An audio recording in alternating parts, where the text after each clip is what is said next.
your thumb. It twitches, a subtle, almost involuntary movement. An itch needing a scratch. The phone vibrates. It's a call to action, a siren song you can't ignore. Not a call, not a message, but a craving for connection, for validation, for something new. You unlock, you scroll, images flicker, headlines flash, each swipe a promise of something better, something more engaging. Your brain, it sips. Sweet, sweet dopamine, a reward system hijacked by endless notifications and likes. This is the digital opium. We are all addicts, chasing the next hit, the next like, the next share. Remember the time before the endless scroll, when conversations were face-to-face and moments were lived, not posted. Back then, boredom was a space to think, a moment to reflect, to dream, to create. Now it's a void to fill, a gap to be plugged with endless content, a distraction from our own thoughts.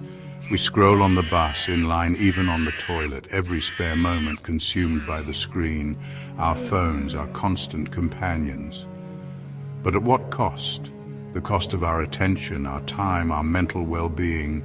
This constant stimulation, it's rewiring our brains, changing how we think, how we feel, how we live.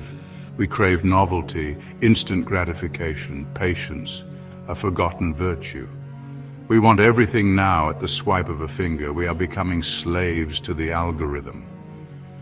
Our choices, our preferences dictated by lines of code. The question is, can we break free? Can we reclaim our time, our attention, our lives from this digital opium?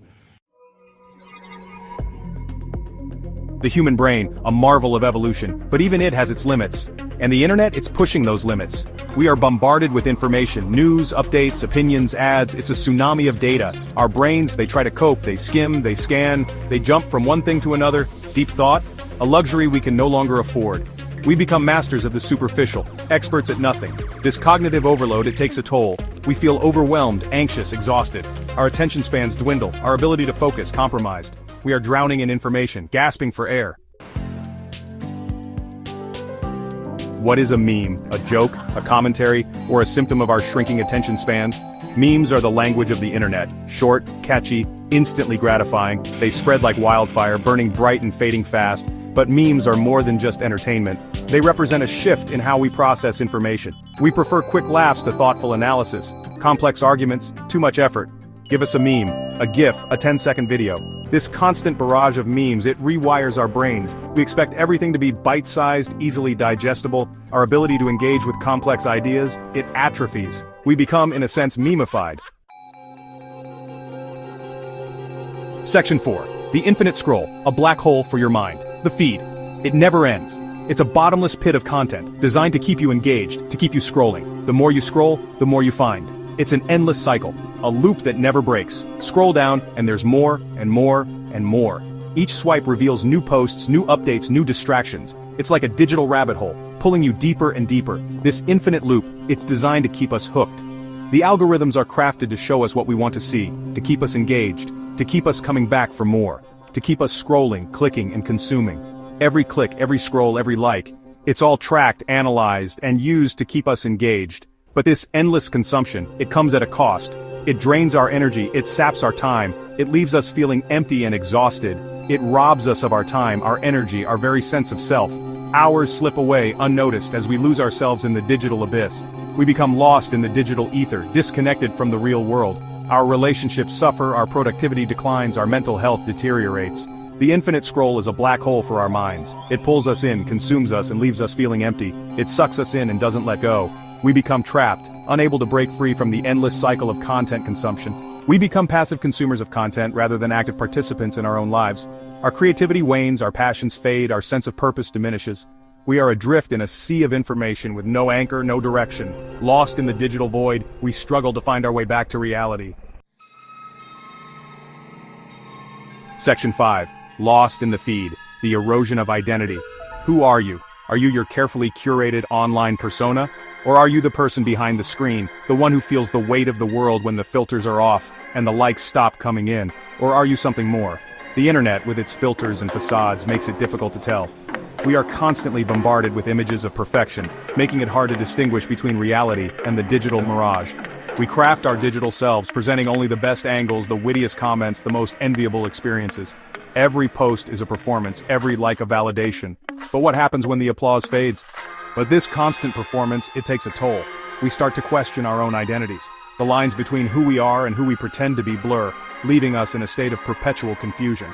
Are we living for ourselves, or for the approval of our online audience? The pressure to maintain a flawless digital image can be overwhelming, leading to anxiety and self-doubt. The internet, it promises connection, but it also fosters comparison.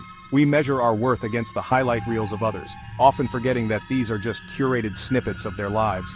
We scroll through feeds filled with seemingly perfect lives. Each image, each post, a reminder of what we lack, of what we could be, but aren't. The result? Envy, inadequacy, and a distorted sense of self.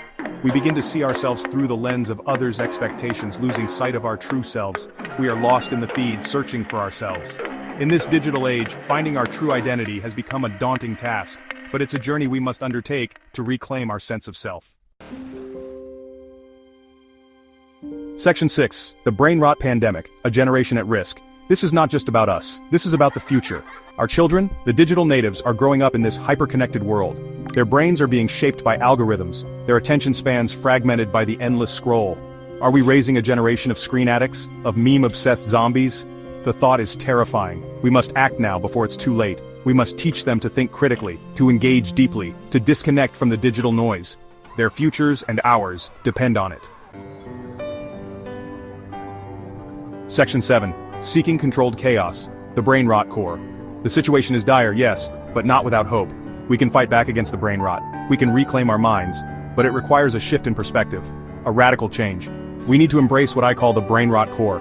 It's not about disconnecting entirely, that's unrealistic. It's about controlled chaos, curated content, mindful consumption, limit your scrolling, choose quality over quantity, engage in deep work, meditate, read books, have real conversations, reconnect with the world outside the screen.